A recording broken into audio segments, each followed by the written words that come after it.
Assalamualaikum warahmatullahi wabarakatuh.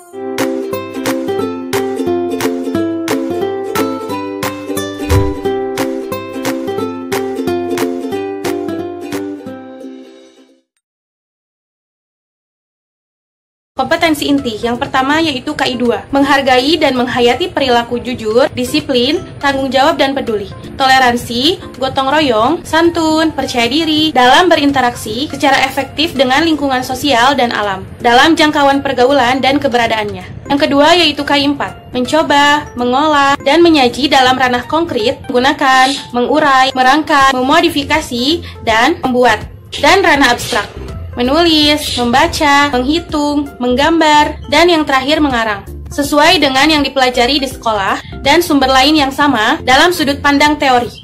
Kompetensi dasar, menyusun teks deskriptif lisan dan tulis sangat pendek dan sederhana terkait orang, binatang, dan benda, dengan memperhatikan fungsi sosial, struktur teks, dan unsur kebahasaan secara benar dan sesuai konteks. Hello students, today lesson we are going to talk about descriptive text.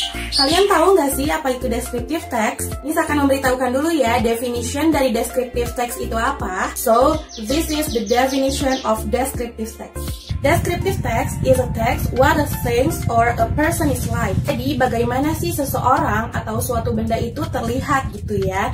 Jadi deskripsinya. Nah, jadi kita akan membahas nih mengenai descriptive text. Nah, jadi kita akan membahas nih mengenai seseorang, benda, atau tempat. Tapi hari ini Miss akan mendeskripsikan orang terlebih dahulu deh ya. So, we are going to describe people. Well, student, jadi purpose dari teks ini adalah to describe a particular things or a particular person. Jadi untuk mendeskripsikan orang tertentu, benda tertentu, ataupun tempat tertentu.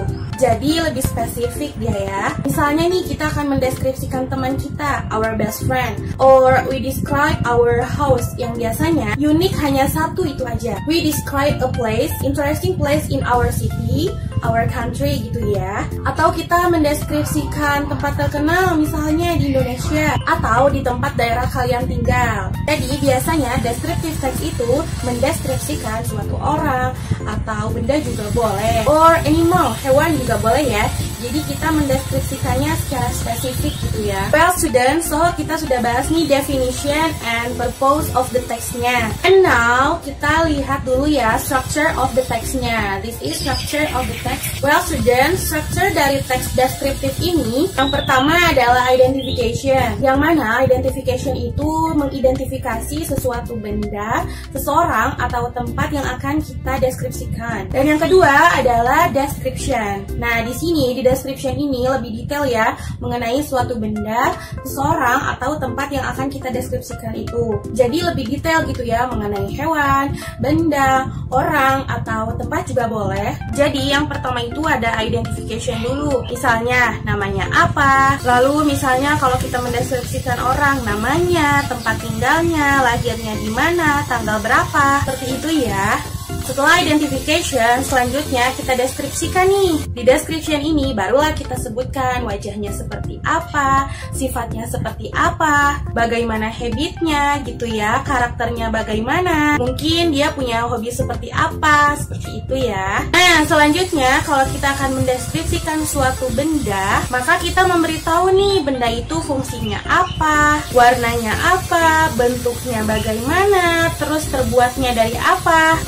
Seperti itu ya. Nah, selanjutnya kalau kita akan mendeskripsikan suatu tempat itu misalnya posisinya di mana, apa yang ada di dalam tempat itu, bagaimana tempat tersebut, apakah luaskah, besarkah, apakah kecil atau lebarkah. Jadi kalian bisa lebih detail ya mendeskripsikan mengenai tempat tersebut. Jadi ini adalah structure of the text. Yang pertama yaitu identification. Itu memberitahu identifikasi benda, seseorang, tempat, atau hewan juga boleh ya. Lalu selanjutnya ada description. Nah, description ini beragam, bergantung topik yang kita bawakan. Sudah paham? Oke, structure of the text sudah kita bahas. Sekarang kita akan membahas linguistic features of the text. Jadi setiap teks itu pasti ada tenses yang digunakan ya student. Tenses yang kita gunakan dalam descriptive text itu adalah simple present tense ya. Selain itu, karena mendeskripsikan sesuatu tentunya kita perlu menggunakan adjective or kata sifat. For example ya, Miss Clara is beautiful.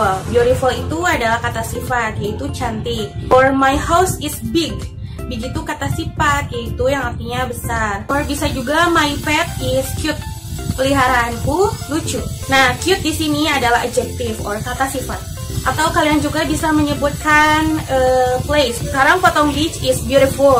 Beautiful is adjective. Seperti itu ya. Jadi kita menggunakan banyak sekali adjective dalam mendeskripsikan, which is benda, orang, tempat, atau hewan juga boleh ya. Oke, sudah paham students? Nah, biasanya deskriptif itu juga lebih spesifik, a particular things, a particular person, a particular place. Misalnya nih, kamu mendeskripsikan sahabatmu, jadi sahabatmu itu aja yang difokuskan untuk dideskripsikan. Jangan membandingkan sahabatmu dengan orang lain, jangan membanding-bandingkan sahabatmu dengan orang lain, karena kan beda topiknya nanti. Topiknya adalah misalnya mendeskripsikan sahabatmu, your best friend. Terus dalam teks tersebut kamu malah ngomongin orang lain gitu, bukan sahabatmu, malah membanding-bandingkan misalnya, kan salah gitu ya. Jadi lebih spesifik ke benda, orang, atau tempat itu aja yang sedang kamu deskripsikan. Jadi hanya satu, a particular thing. Jadi nggak secara general gitu, oke? So, sudah paham descriptive text itu apa? Kita sudah membahas definition-nya, structure of the text-nya. Lalu kita juga sudah bahas linguistic features of the text-nya. Oh ya, selanjutnya kita melihat contoh dari descriptive text. Miss akan memberikan contoh berikut ini. Well student, this is the example of descriptive text. Di sini Miss mendeskripsikan my favorite teacher, guru favorit. Nah, ini judulnya ya. My favorite teacher is Alawiyah Jamilatun. Guru favoritnya namanya Alawiyah Jamilatun. She is teaching English lessons. Dia mengajar pelajaran bahasa Inggris. She is always smiling and kind to students. Dia katanya selalu tersenyum, terus baik pada siswa-siswanya. Her friendly approach was well liked by everyone in the class. Katanya pendekatannya sangat ramah, disukai semua orang di kelas, disukai semua student di kelas. Oke, in the first beginning, in the first text ya, Miss sebut dengan identification ya. Di sini memberitahu dulu siapa sih guru favoritnya dia itu gitu ya. Nah, selanjutnya the second paragraph. She has a beautiful face. Wajahnya cantik, a good body because she often does the gym. Terus bodinya juga bagus gitu karena dia itu sering olahraga di gym, sering fitness gitu ya. Her way of speaking is very cheerful, polite and humble. Cara bicaranya cheerful, ceria, polite and humble. Cara bicaranya tuh ceria, sopan, udah gitu rendah hati. She always invites her student to hang out when she's not busy on weekends. Jadi beliau juga selalu mengajak para muridnya untuk hang out bareng gitu, main bareng ketika weekend dia itu tidak sibuk. She always position the teacher in class. Dia selalu memposisikan dia sebagai guru ketika di kelas.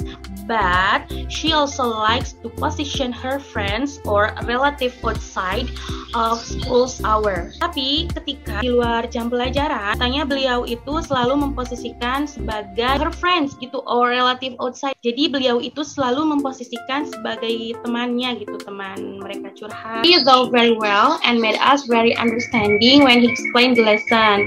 Jadi cara mengajar dia juga sangat baik gitu, dapat dipahami oleh para murid. I prefer it when she teach in class than other teachers. Dia juga lebih senang ketika beliau mengajar di kelas daripada guru yang lain, seperti itu. There is a lot fun during class. Ada banyak kesenangan di dalam kelas katanya. She's also patient and easygoing when we misbehave in class katanya. Dia juga sabar dan santai. Saat kita nakal di kelas pun dia tetap sabar gitu dan easygoing, santai. Okay, next. Characteristic she has is that she always holds game. Di ciri khas yang beliau punya itu, dia selalu mengadakan games or sings western songs together in between lessons. Jadi di sela-sela pembelajarannya itu dia selalu bernyanyi bersama atau mengadakan games gitu. When we make mistakes, she disciplines us and teach us good behavior. Jadi ketika ada murid yang tidak disiplin atau membuat kesalahan, beliau itu selalu memberitahunya dengan mengajar perilaku yang baik gitu ya. He really cares about students who don't understand and helps direct them even after class. Jadi dia itu sangat peduli terhadap siswa, terhadap murid, terhadap anak yang tidak mengetahui, yang tidak paham akan pembelajarannya. Bahkan ketika di luar jam pelajaran pun dia selalu membantu gitu. Beliau selalu membantu. I really like her and she can be my homeroom teacher next year. Katanya, ya, aku tuh sangat suka banget gitu sama guru yang satu ini dan dia berharap agar bisa menjadi wali kelasnya di tahun depan gitu. Oke? Sudah selesai. Paragraf kedua dan ketiga ini disebut dengan description. Dalam description inilah kita jelaskan secara detail mengenai guru favorit itu bagaimana ya tadi, bagaimana wajahnya, terus badinya juga kalau perlu, terus bagaimana dia cara bicaranya, kan tadi dia cheerful, terus polite and humble gitu ya. Terus dia itu selalu memposisikan sebagai guru di kelasnya, tapi ketika di luar jam pelajaran dia itu selalu memposisikan sebagai teman gitu. Terus cara mengajarnya juga dia itu asik gitu, santai, lalu mengadakan games atau bernyanyi bersama di sela-sela pembelajarannya gitu. Ketika ada yang berbuat salah juga dia tidak langsung menegur, dia selalu mengajarkan perilaku yang baik seperti itu ya. Nah itu description. Nah kalau tadi itu identification itu lebih singkat gitu, namanya siapa, terus dia mengajar apa, terus dia selalu tersenyum katanya. Nah itu identification. Yang kedua tadi yaitu description. Okay, student, this is the example from descriptive text. Well, student, gimana? Sudah paham mengenai descriptive text? Semoga kalian sudah paham ya. Now it's your turn. Nah, sekarang kalian latihan ya. Silakan baca teks berikut ini. After you read the text, kamu identify what is the social function of the text. Topiknya apa? Misalnya to describe bla bla bla. Tadi sudah dijelaskan ya. Nah, bla bla blanya itu apa sih? Baca dulu ya teksnya. Lalu kalian beri highlight atau beri tanda teks ini. Kira-kira mana sih yang menunjukkan identification dan mana yang menunjukkan description? Oke?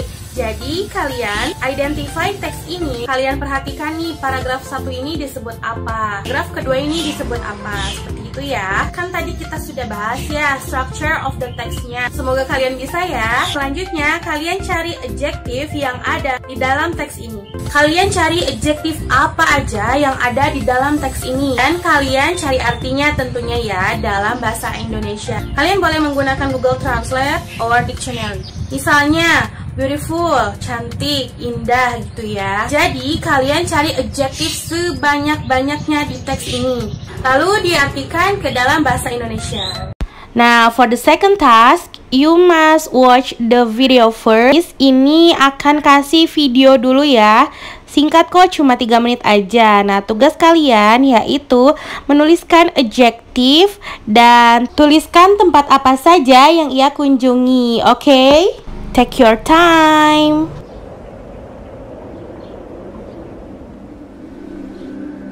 Borobudur and its surrounding is like one spirit that brings serenity, a conquered heaven.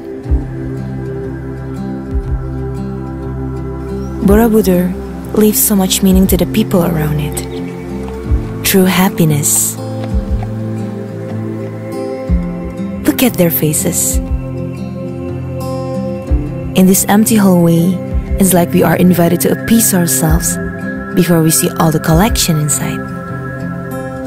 As one of the biggest art collector in Indonesia, he will astonish you with his painting collection.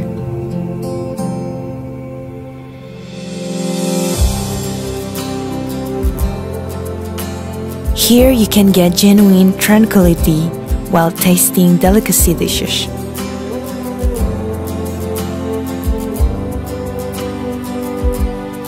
Did you see a small version of the Borobudur?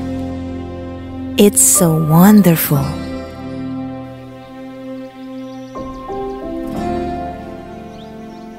you can pass the time by conversing heart to heart.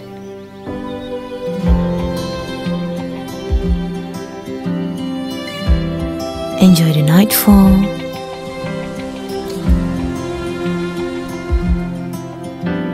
Spoils oneself. Enjoy the motionless solitude. Enjoy the nature. Meditate. Feel the nudge of the water. Dancing with your free thoughts.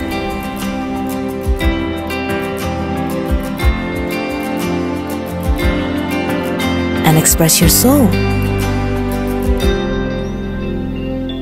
Feel their honorable greeting.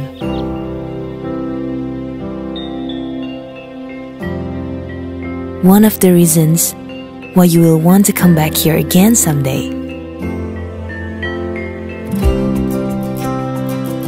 A unique story that you can see the chronicle story in chronological order if you walk in a clockwise direction.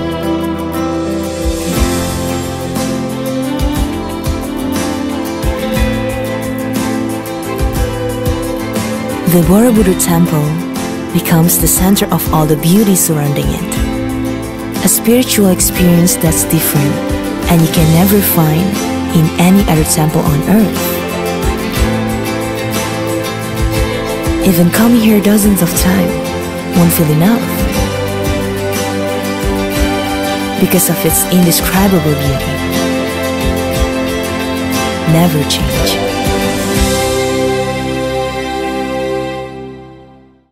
Students, sudah paham? Semoga bermanfaat video ini. So don't forget to study and do this task. Thank you for watching. Thank you for joining in this meeting.